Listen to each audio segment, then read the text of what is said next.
আসলে এটা আমার গ্রাম, আমার এখানে বক্তব্য দেওয়ার কিছু নেই। তো একটা জিনিস আপনাদের বলে রাখি, আমাদের গ্রামের মূল শক্তি হল একতা।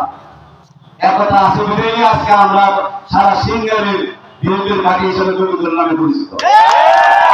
বিগত দিনে এই বাংলাদেশ জাতীয়তাবাদী দল প্রতিষ্ঠা করা যাচ্ছে, বাংলাদেশের বিভিন্ন জায়গায় বিভিন্ন মানুষ পরিশ্রম করছে, কিন্তু আমরা সিঙ্গার মানুষ, গোবিন্দরের মানুষ 13 সালে রক্ত দিয়েছি, জীবন দিয়েছি এই দলের জন্য।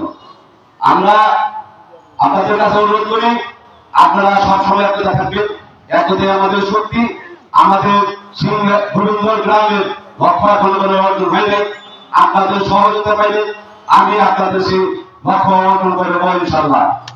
পাশাপাশি একটা কথা বলি, আমরাই শুধু জীবন দিচ্ছি, পাশাপাশি আমরা আমাদের গোবিন্দরের সাধারণ মানুষ পর্যন্ত অন্য এলাকার যেগুলো নেতা কর্মী তারা নির্যাতিত হয়েছে, কিন্তু আমার গ্রামের সাধারণ মানুষরা পর্যন্ত নির্যাতিত হয়েছে। কারণ শেখ হাসিনা 1996 সালে যখন সিঙ্গার আসে, তখন ওনার বক্তব্য বলেছিল এই উপজেলায় একটা পাখি ফার্ম আছে। অনেকজনে অনেক এটা টিটকারি মনে করছে, কিন্তু আগে ওদের গর্ব মনে করছে, কারণ একটা মসজিদ দেশে আমাদের ঐক্য, সাধারণ মানুষ যারা আছেন ঐক্যটা ধরে রাখবেন। আর তারই দিয়ে এই বাংলাদেশ জাতীয়তাবাদী কৃষক দলের প্রতি একটা বিশেষ গুরুত্ব দিয়েছে। এখানে প্রান্তিক কৃষক তার অভিযোগের কথা বলছে, তার সমস্যার কথা বলছে, তাই দিয়ে আপনাদের এই কথাটাই চিন্তা করছে। যারা আমরা কিছুদিন আগে তার ভার্চুয়াল মিটিংয়ে এই কথাগুলি আমরা তাদের মুখ থেকে শুনতে পাচ্ছি।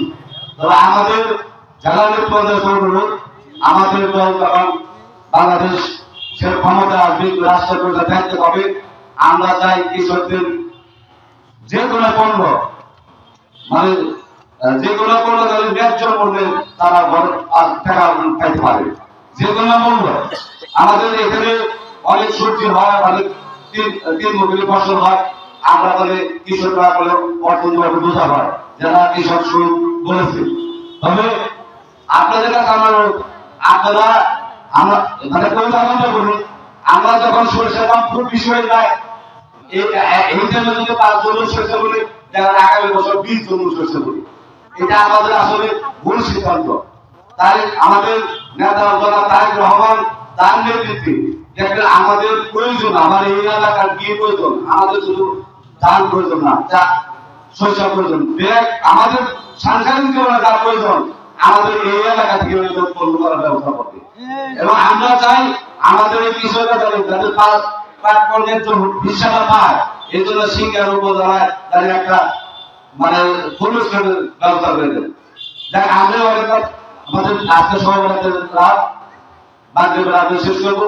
শুধু একটা কথা আমি বলি, সামনে আমাদের আরো কঠিন দিন আসতেছে, জাতীয় নির্বাচন। গোবিন্দবাসীর উপরে সারা সিঙ্গার উপজেলার মানুষ চাই থাকে যে গোবিন্দবাসী কোন দিকে মুখ করে। আমার কাছে অনুরোধ, আমাদের এই গ্রামে পৌরসভা কোনো নিয়ম নেই, আপনারা আমাদের হাতকে শক্তিশালী করার লক্ষ্যে গোবিন্দবাসী সবসময় ভক্তি থাকবেন এবং কোন মানুষের বিভ্রান্ত হবে না। কারণ বিগত নির্বাচনে আমরা এই গ্রামের লক্ষ্য ভাঙার চেষ্টা করছি, সামনেও অনেক লক্ষ্য ভাঙার চেষ্টা করবে, কিন্তু আমরা ন্যায় নীতির সাথে আমাদের কর্ম রাখবো।